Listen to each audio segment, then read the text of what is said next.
Bien, tenemos con nosotros a una personalidad política muy conocida, ha desempeñado cargos muy importantes, tanto en su partido, el PLD, como en las administraciones de esa organización política. Se trata del miembro del Comité Político del Partido de la Liberación Dominicana, el licenciado Félix Jiménez, mejor conocido como Felucho.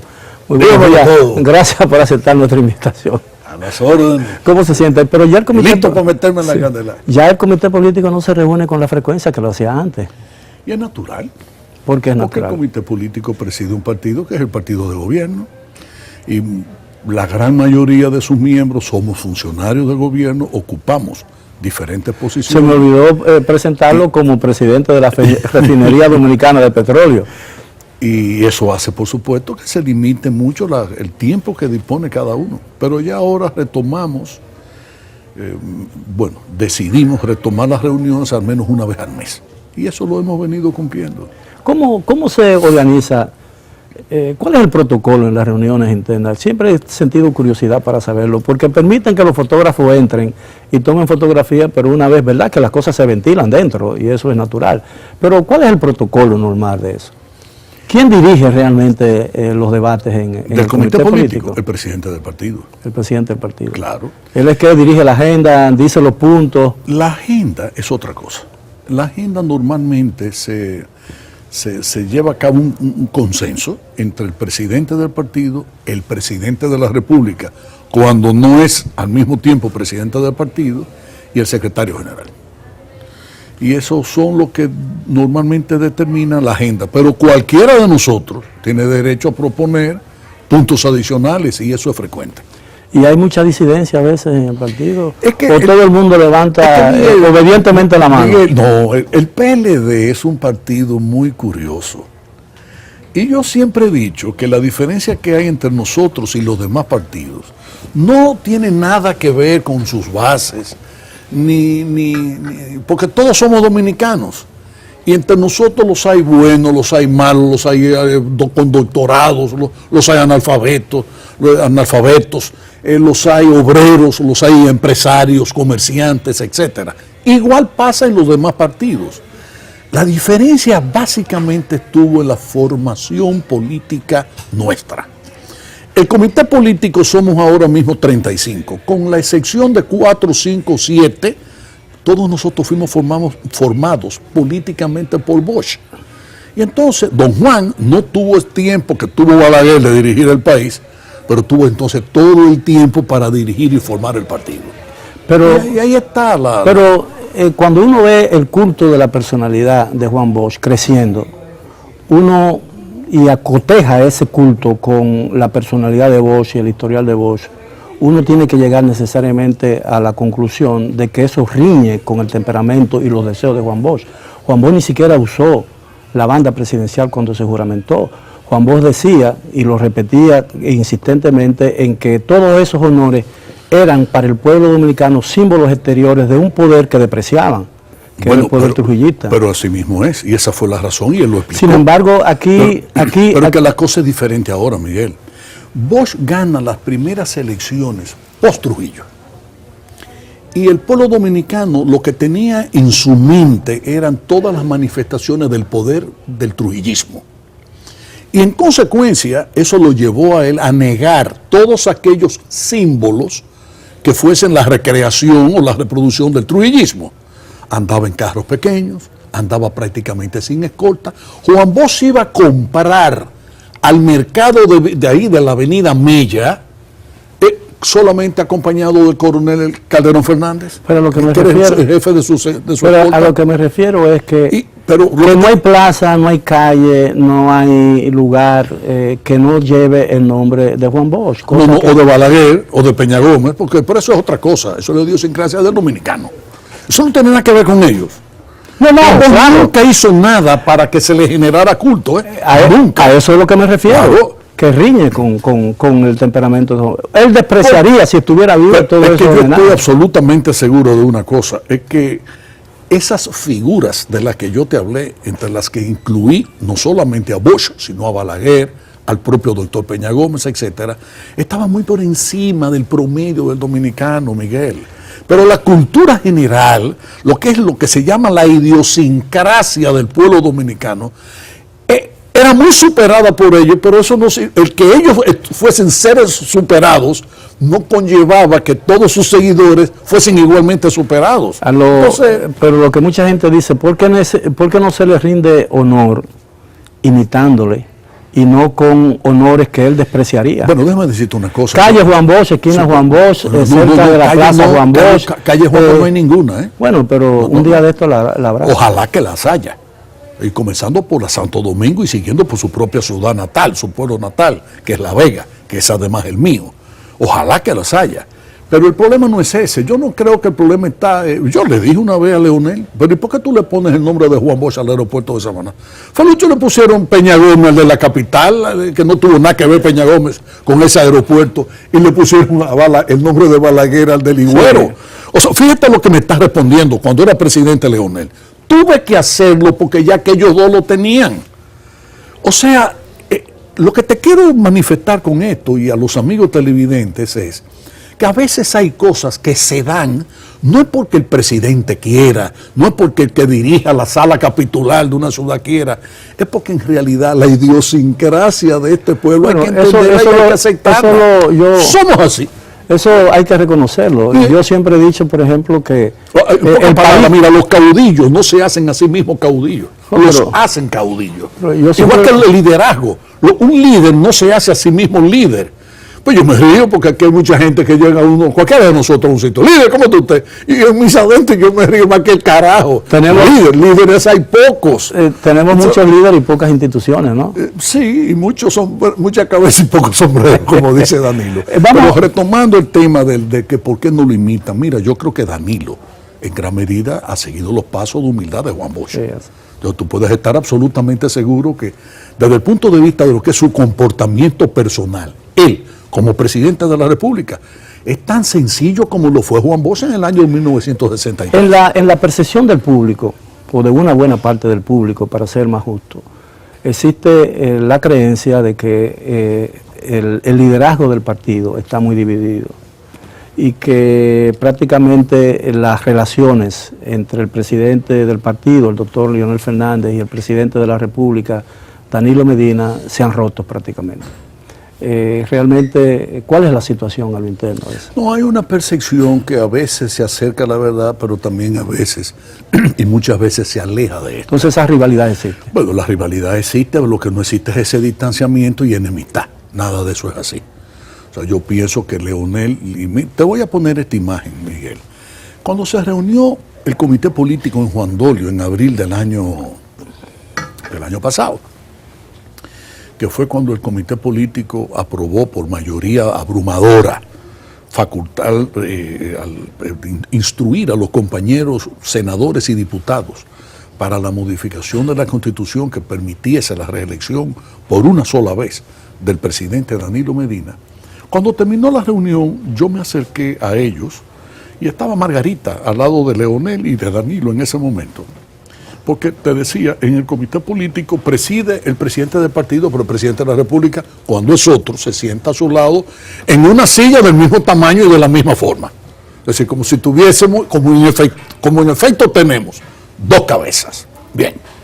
Y yo me acerqué a ellos y les dije... Vos decía que en un gallinero solo cabe un gallo. Bueno, pero, y eso en sentido general es así, pero también hay un refrán que dice que no hay reglas sin excepción.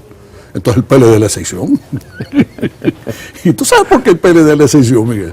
Porque yo estoy absolutamente convencido que a Danilo no le interesa ya un tercer mandato.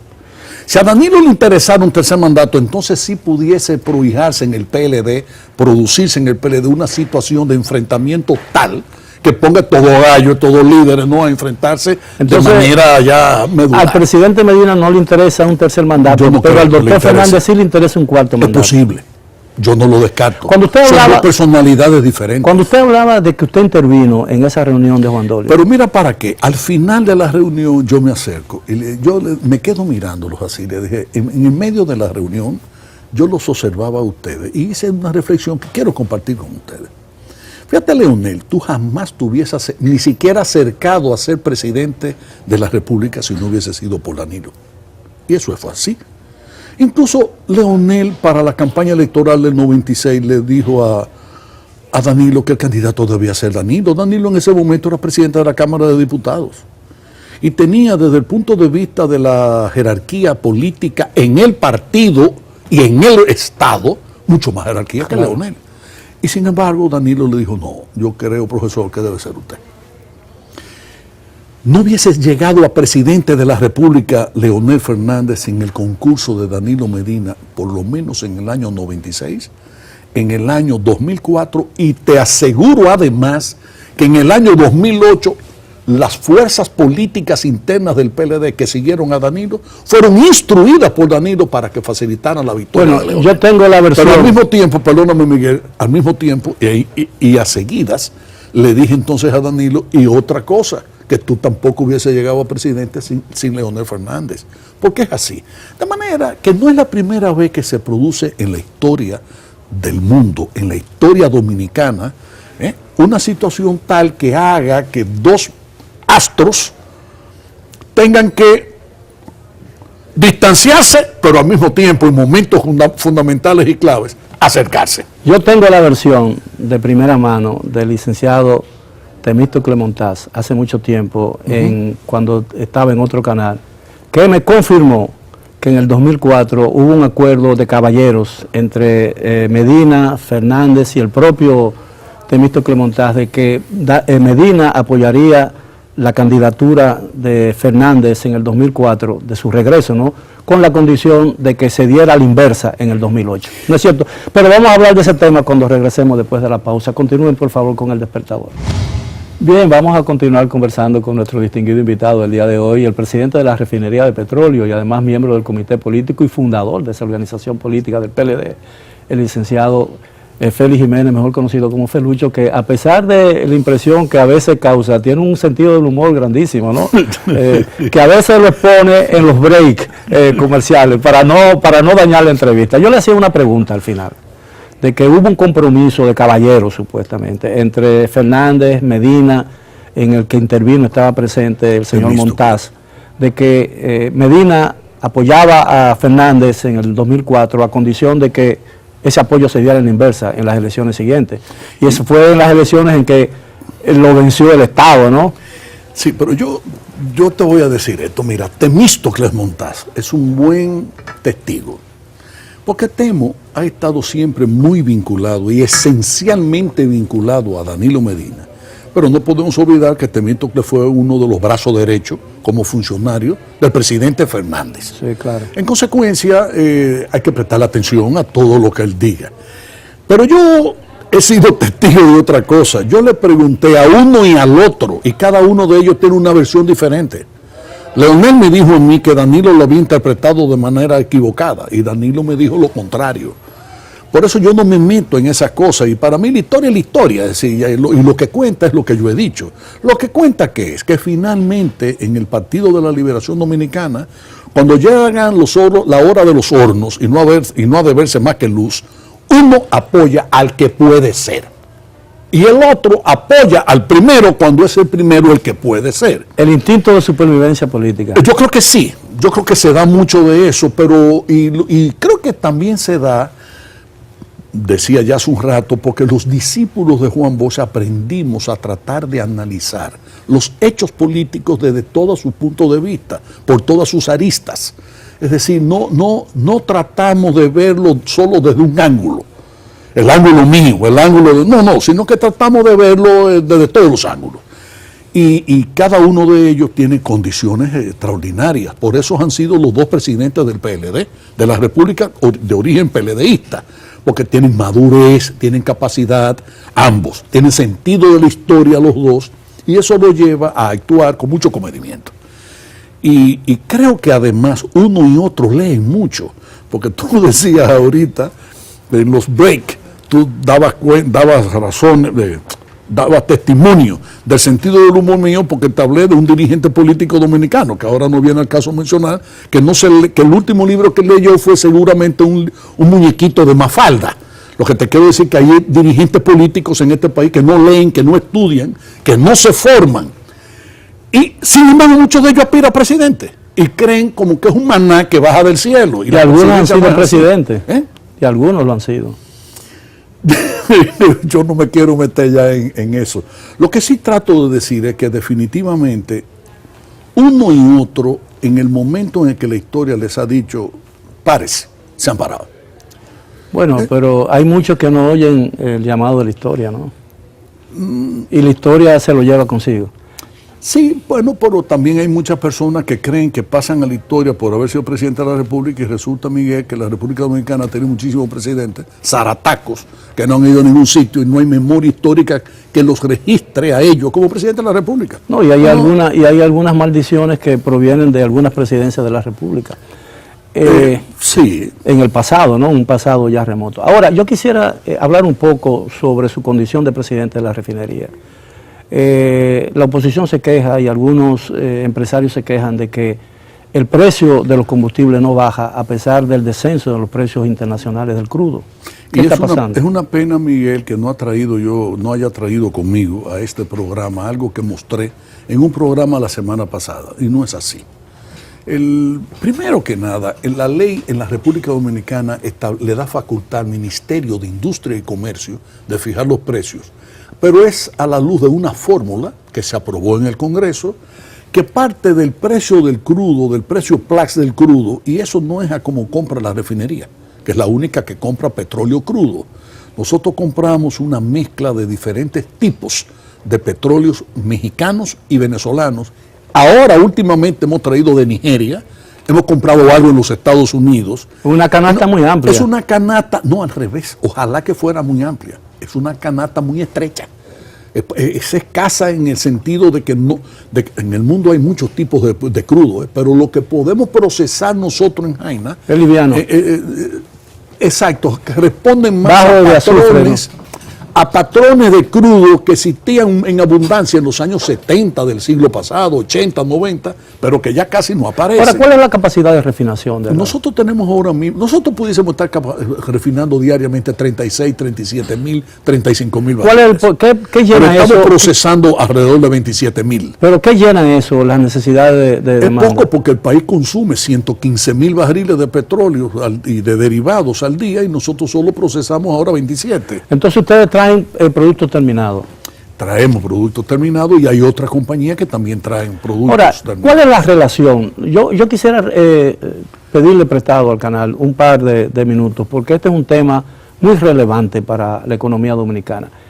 ¿Cuál es realmente, y quisiera que usted fuera lo más concreto posible para aprovechar mejor el tiempo, cuál es finalmente la relación existente entre PDVSA y la refinería de petróleo? Ellos son dueños del 49% y nosotros del 51%. Nosotros dirigimos la empresa en el día a día. Hay un consejo de administración integrado por 4 y 4 y si hay un empate, por ejemplo, en mi condición de presidente, yo tendría un voto de calidad y pudiese inclinar en favor de uno o de otro. Pero la República Dominicana compró la deuda que tenía con Pero PDVSA. no tiene que ver la compra de la deuda por Petrocaribe que la compra de las acciones. El Estado Dominicano, en el caso de que Venezuela se decidiese a vender sus acciones, según el contrato existente aprobado por el gobierno venezolano y por el Congreso Dominicano, el gobierno dominicano tendría el derecho, el Estado Dominicano, a la primera opción. Y ahora, ese es un derecho que yo creo que el presidente Medina, si llegase el momento, lo ejercería.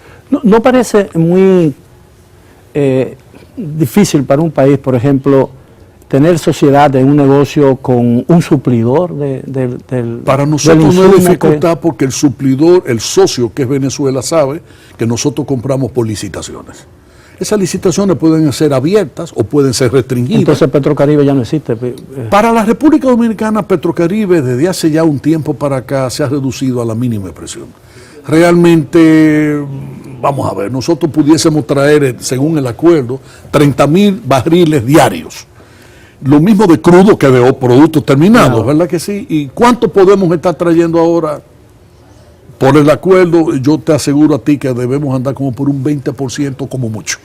Mucha gente piensa que es la refinería la que pone los precios de los combustibles locales y es el Ministerio de Industria y Comercio. Nosotros somos de las pocas empresas que no le ponemos precio a lo que producimos.